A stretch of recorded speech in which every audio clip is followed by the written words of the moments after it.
Bom, então vamos ver aqui como é que você faz para com o Python interagir com o seu guardrail e verificar se ele está bloqueando ou não determinada mensagem.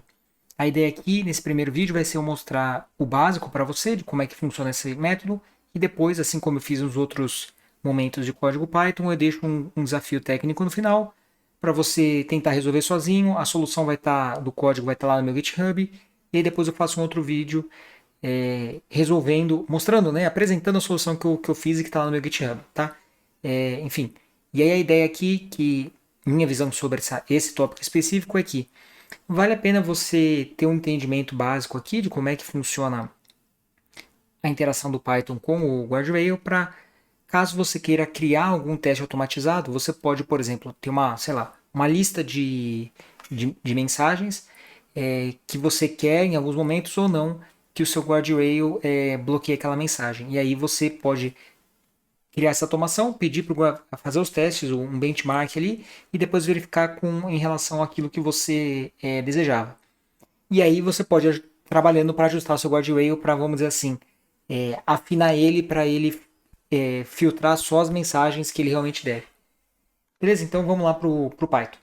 Então, nesse primeiro vídeo aqui eu vou mostrar para você, né, como que o guardrail funciona. Ele é bastante simples. A primeira coisa que você precisa, até antes de vir aqui para o Python, é saber a ID do seu guardrail, que não é o nome dele. Então, eu vou vir aqui no console AWS, vamos abrir aqui o guardrails, que a gente criou, vamos abrir o nosso guardrail e eu tenho aqui uma ID do guardrail, certo?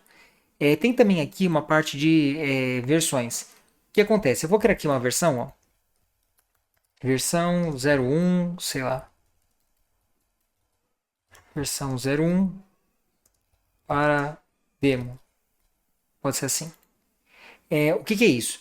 Imagina que essa versão, esse versionamento, ele funciona como se fosse um commit que você faz no GitHub. E você vai travar ele aqui, aí você pode vir aqui nele, editar ele e fazer outro teste, outro teste, outro teste. E aí lá no seu código, você pode especificar a versão. Aliás, você não pode, você precisa especificar a versão para poder rodar ali no seu o seu teste com o guardrail, tá? E se você não especificar nada, existe uma versão que é a Draft, que é que a gente está testando aqui. Interessante que ele não mostrou o versionamento aqui para mim, né? Deixa eu recarregar aqui a página, peraí. Então, vim aqui. Agora ele mostrou, ó. Tive que sair e voltar de novo. É o serviço que nem eu falei no outro vídeo, a gente está sendo early adopter aqui, tá testando no comecinho, então não está 100% com o console da AWS, né? Como agora aqui que não apareceu essa versão nova. Mas aí eu posso testar, né?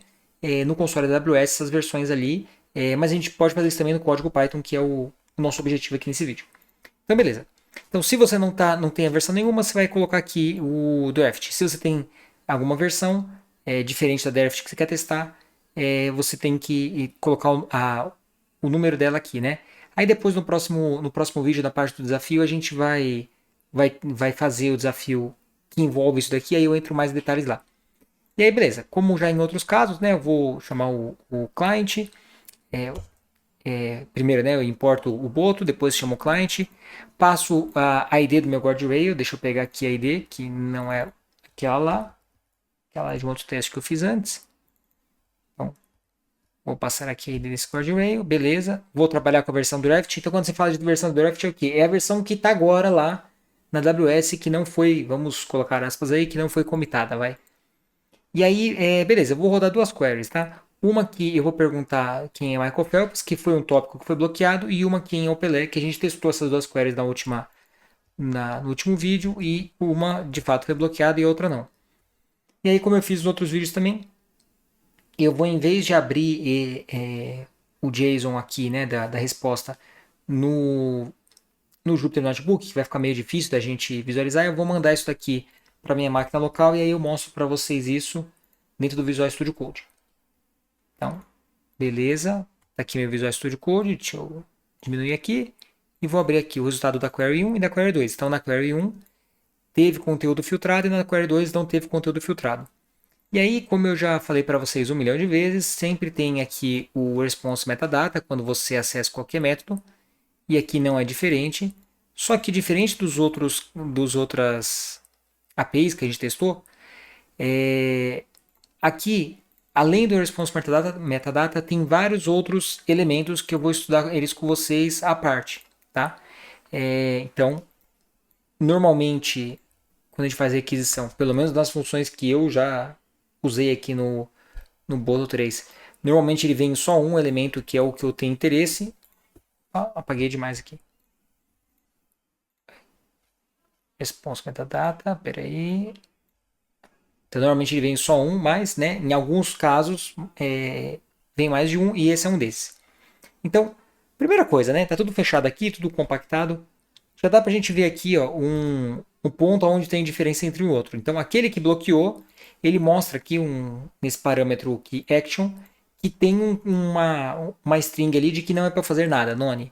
Enquanto o outro, ele traz que teve uma intervenção no guardrail. Então, primeira coisa que se você precisar saber alguma informação se teve ou não teve bloqueio, é só você pegar esse conteúdo aqui do action para definir, né, talvez num if aí, se eu vou para pro lado que teve, não teve bloqueio.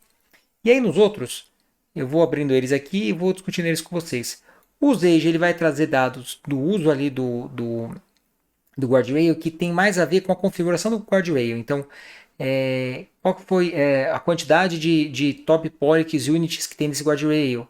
Qual é o content policy units? Ou seja, são dados ali das configurações que a gente fez lá na AWS sobre o guardrail. Não é relevante para nós aqui no nosso objetivo aqui.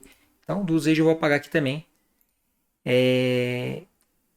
Os outputs, você vê que aqui não tem nada, né? Porque não teve bloqueio. E aqui no output ele traz qual que é o texto que ele foi configurado para trazer para você em caso daquele guardrail ser acessado, ser tocado. Então, ó, eu vou vir aqui, a gente deixou o texto do default, então eu vou fingir que eu vou criar um novo, só para mostrar para vocês aqui que esse era o texto default, tá vendo? Então, beleza. Se eu tivesse colocado outro texto, teria vindo outra coisa ali. E nos assessments, então, eu vou ter aqui vamos dizer assim, o dado de como é que foi o processo de filtragem, tá? Lá no console da AWS, você tem algumas informações assim também. Então, vou largar esse daqui. E aí, se eu vier aqui, deixa eu abrir meu guardrail. Vou testar ele aqui. Então, vou pegar aqui e tal. Quem é? Shael Phelps. Vou mandar aqui em português mesmo.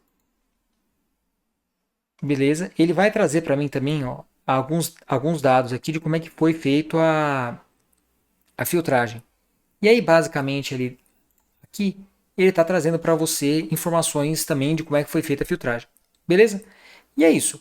A parte aqui do guard coverage tem também a ver com o seu input, mas a gente não vai utilizar. E o que a gente realmente vai precisar agora para o nosso desafio, que eu já vou mostrar para você em breve. Eu vou pedir para você fazer uma função Python. Então, vou mostrar aqui o desafio mais fácil. Então, o nosso desafio aí para a gente continuar evoluindo aqui no código. Então, em vez de a gente fazer isso aqui, como sempre, em vez de a gente seguir o código direto, vamos criar uma função que eu passo apenas o nome do guardrail e a query, e ele resolve a questão de fazer a filtragem, né, de aplicar o guardrail, encontrar qual que é a ID dele e tudo mais. E aí, esse guardrail, pensando num caso que você vai criar um teste automatizado, que você vai colocar isso aqui para, sei lá, tem uma tabela e você vai preenchendo se foi ou não foi bloqueado de acordo com a query que passou. Vamos criar uma função que ela retorna um objeto que tem ali dentro a descrição de o que aconteceu para aquele guardrail ser bloqueado ou não. E aí, se o guardrail ele não foi bloqueado, ele volta um objeto vazio. Então, o objeto vazio não teve bloqueio. O objeto com alguma coisa é o motivo do bloqueio, tá? E aí tem um problema. Se de repente você cometer algum erro, sei lá, coloquei o nome do guardrail errado e tudo mais, pode ser que o seu código vai passar direto e aí ele não vai ser bloqueado e você vai falar assim, quer dizer, ele não vai dar resposta porque ele não conseguiu achar aquele guardrail e você vai achar que aquela query, por exemplo, não teve filtragem. Então eu vou adicionar aqui um ponto de complexidade de adicione um segmento de código para, em caso do nome do guardrail não existir, ou seja, ele não encontrar ele lá na AWS, você ir lá e travar a execução do código. Você interrompe, dá um erro e mostra lá uma mensagem falando que houve o erro porque não achou aquele guardrail com aquele nome. Beleza? Então é isso. No próximo vídeo, então, a gente vai ver como que eu solucionei esse problema e esse código está lá no meu GitHub. Se você tiver interesse em, sei lá, só ver o código e não assistir o próximo vídeo, fica à vontade. Beleza? Então, te vejo no próximo vídeo. Críticas, dúvidas, sugestões, manda aí nos comentários ou para mim no LinkedIn. E obrigado por acompanhar o vídeo até o final. Valeu!